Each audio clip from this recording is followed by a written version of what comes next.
champion Sten Jurgensen. And we'll be seeing a little bit more of that later on in the programme when we've got a little bit of a replay of that fight. So here we have coming up to the ring now is Trevor Ambrose.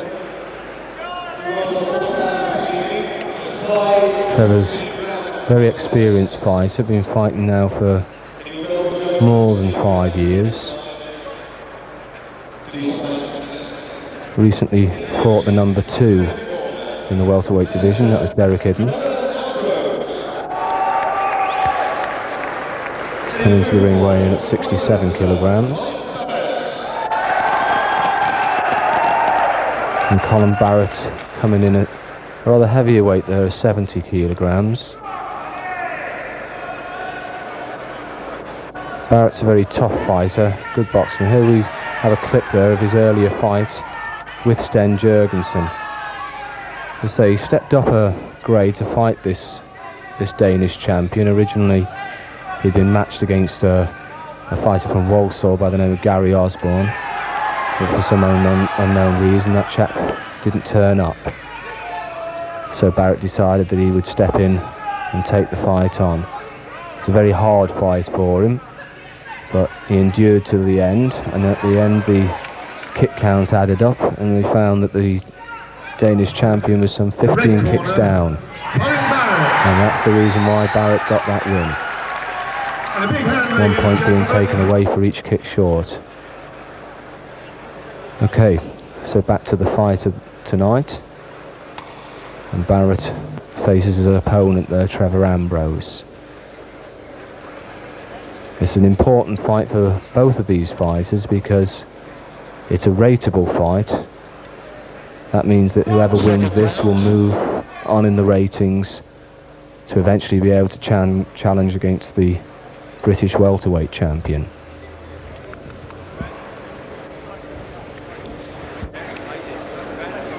Seems to be something wrong there over in Ambrose's corner. I'm not too sure, I can't quite see from here exactly what it is that seems to be holding things up.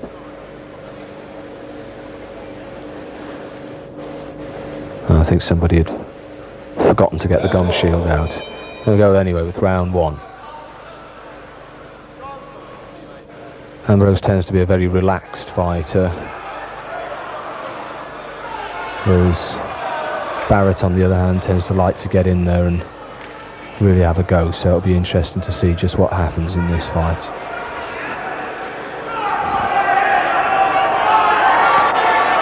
And as I said, Barratt opening up there with some combinations of punches, almost catching Ambrose with a left hook to the jaw.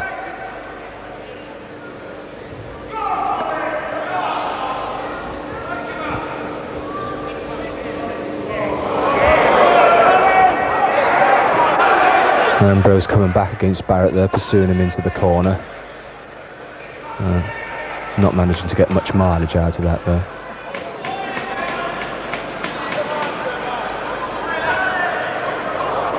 There's an attempted axe kick there from Ambrose. Oh, what a good right cross catches Barratt straight into the side of the head. Doesn't seem to have shaken him too much though.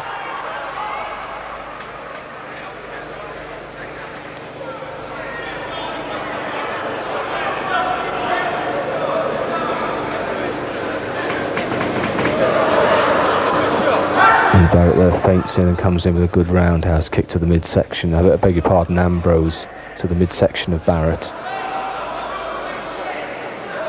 The referee just wiping the gloves of Barratt there, just making sure that there's no dirt or anything picked up off the canvas as he slipped over there.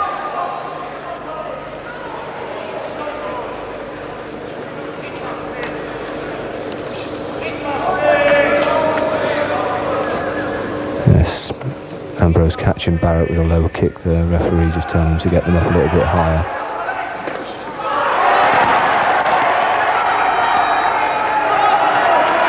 I didn't quite hear the bellow of the crowd noise there, but obviously it was rung, so that's the end of round 1. Well, I'd definitely give that round 2 to Barratt. Ambrose, as I said, is a very relaxed fighter, but I think he tended to be a little bit too relaxed during that round. He's given it away. But there are another 4 to go, so we'll Just have to wait and see how it picks up as he gets on. Colin Barratt's trainer there, Mike Stall, having a word with his fighter. Don't think he has to tell Barratt very much though. He's an experienced pro, he'll know just what to do.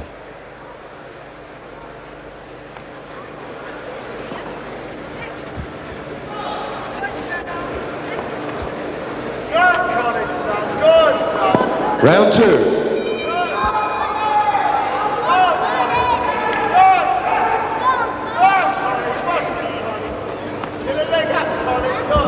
Very pale looking fighter, Colin Barratt. Always comes into the ring tending to look as if he could do with going away and getting a suntan.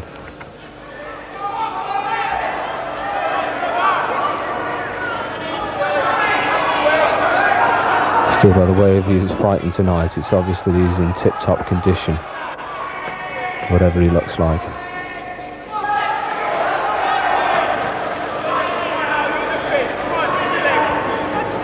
And Ambrose again just dropping his guard and showboating around there. I don't like to do too much of that because Barratt's just still piling up the points while he's playing around. And attempts a wheel kick to the head of Barratt, but just falls a bit short.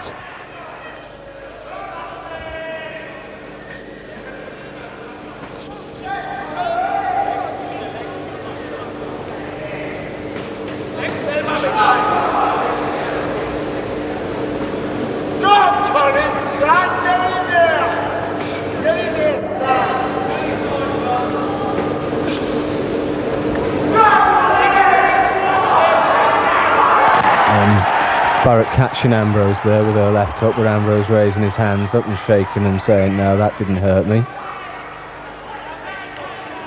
And he must have a pretty tough chin if that really is the truth, because that was quite a good hard punch that he caught him with there.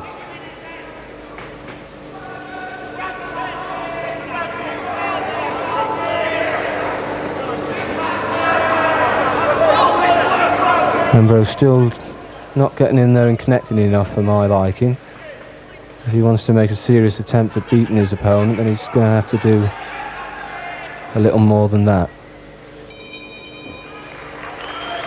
Well, that's the end of round 2, and I've certainly got Barratt clearly ahead on those first 2 rounds. The way that Ambrose is fighting at the moment, I think Barratt must feel he's just in there for a sparring session.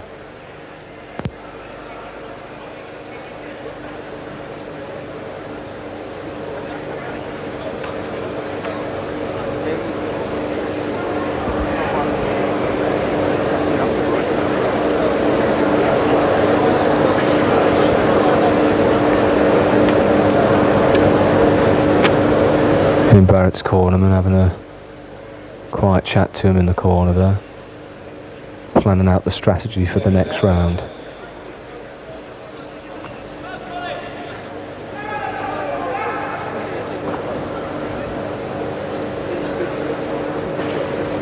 And the referee brings the lads together to touch gloves.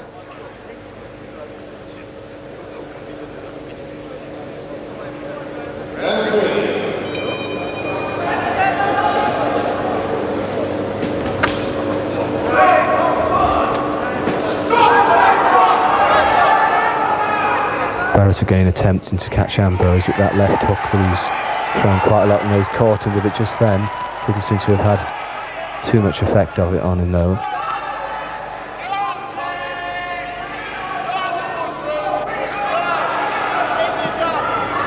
And Barratt trying to catch Ambrose again with his side kick and just missing but getting him with that left hook again.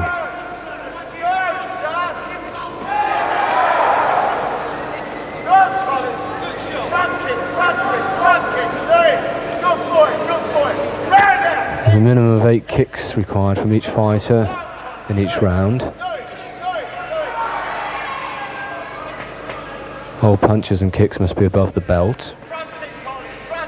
All normal boxing type punches can be used, with the addition of the kickboxing spinning back fist, which you'll see thrown from time to time as you get to watch kickboxing more regularly.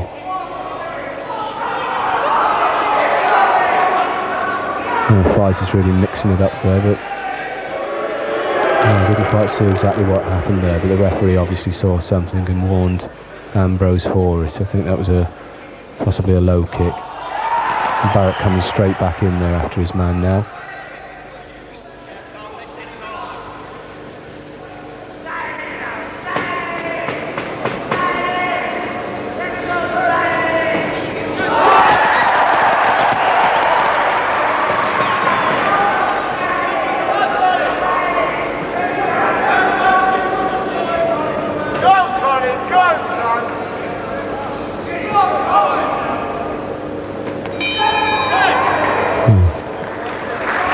Just as the bell goes there, Trevor Ambrose catches Barratt with a bit of a low kick and then to the thigh. Surprised me the referee didn't warn him for that actually. Didn't seem to have caused him to any trouble though. Well, Ambrose still looking very relaxed in his corner, but that's not surprising. He hasn't really done an awful lot in this fight so far. And so I've got Colin Barratt quite comfortably ahead on points. Ambrose has got the ability to step up a bit and start taking it back, but he's going to have to decide to push himself a little bit, otherwise he's going to give this fight away.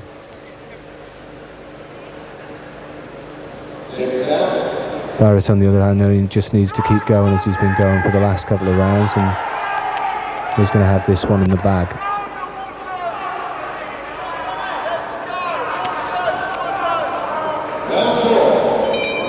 Okay, and where we go then for the fourth round. 2 rounds to go.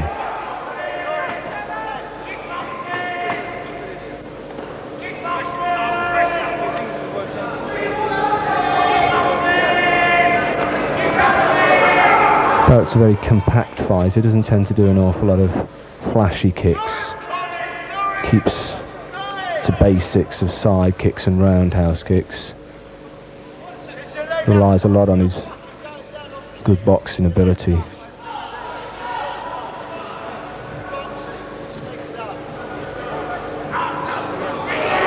And Ambrose trying a jumping kick there to Barratt's head, but missing by quite a fair old distance.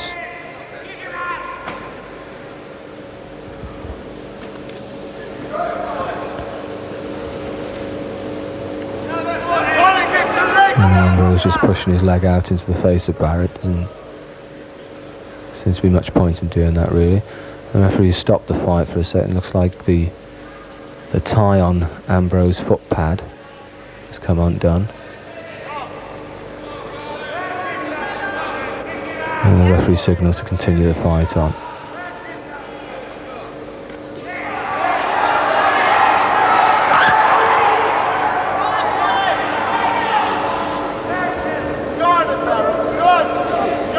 Protective equipment they use in these fights consists of the gloves, which you quite obviously see, and the foot pads on the feet, which are called a kicker.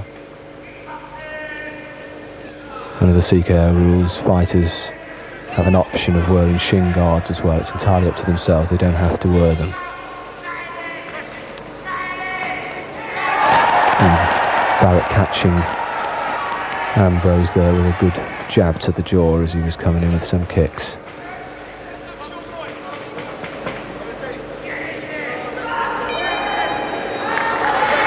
And there's the bell at the end of the fourth round. Well, again, I've got Barratt still comfortably ahead. So when Ambrose comes out for the next round, I think he's going to be having to look for a knockout. And the way he's been going on so far, I think that would be a rather tall order. Still, it's been done before.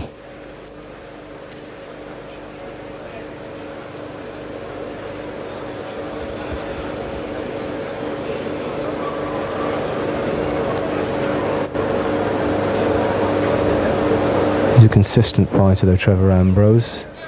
He's fought most of the best fighters on the circuit in Britain so far.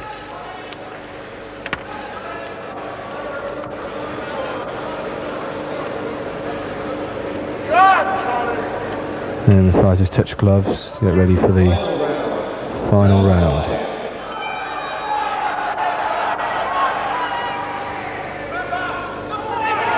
Interesting to see now Barratt's plan of attack, whether or not he's happy enough just to see this round out and take the fight on points, or whether or not he's going to try to finish Ambrose off in style.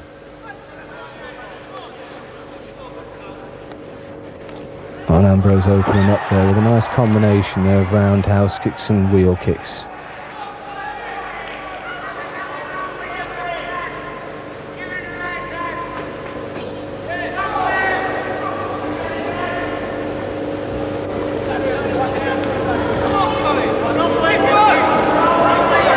Ambrose seems to be trying the Muhammad Ali type technique of bouncing around, using the ring to maximum advantage and trying to catch his opponent off guard with long range jabs, but it hasn't really worked for him that well so far against Barratt. Barratt's very good at parrying away those blows, and of course he's been piling up the points himself. The referee's stopping the fight again, that problem with that. The tie on Ambrose's kicker keep on coming undone.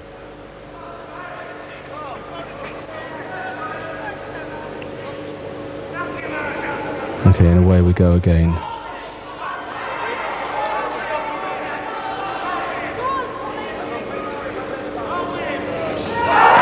And Barratt there catching Ambrose with a right hook.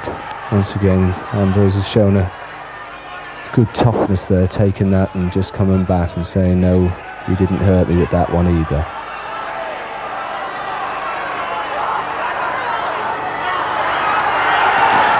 Again, Barratt catches him with a left hook to the jaw.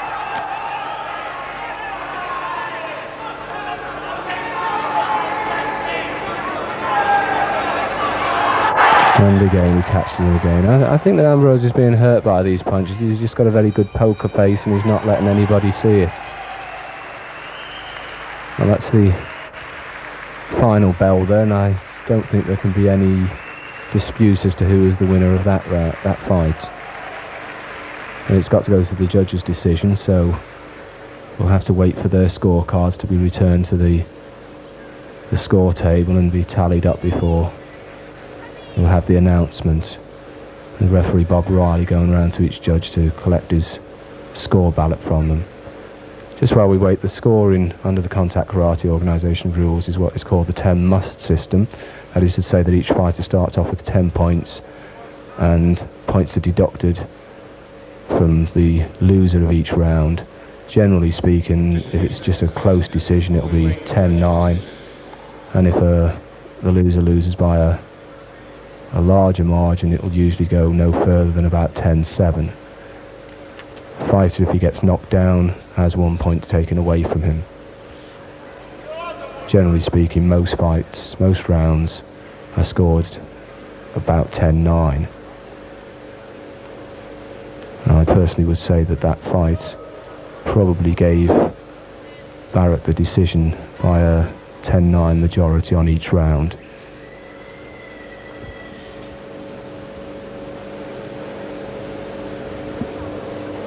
Ladies and gentlemen,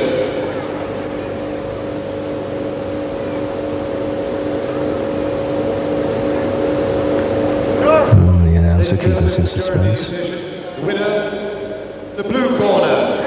Yes, well, I wouldn't have been so look of surprise on Barratt's face there. I don't think he need have been surprised about that. He took that fight all the way, in my opinion.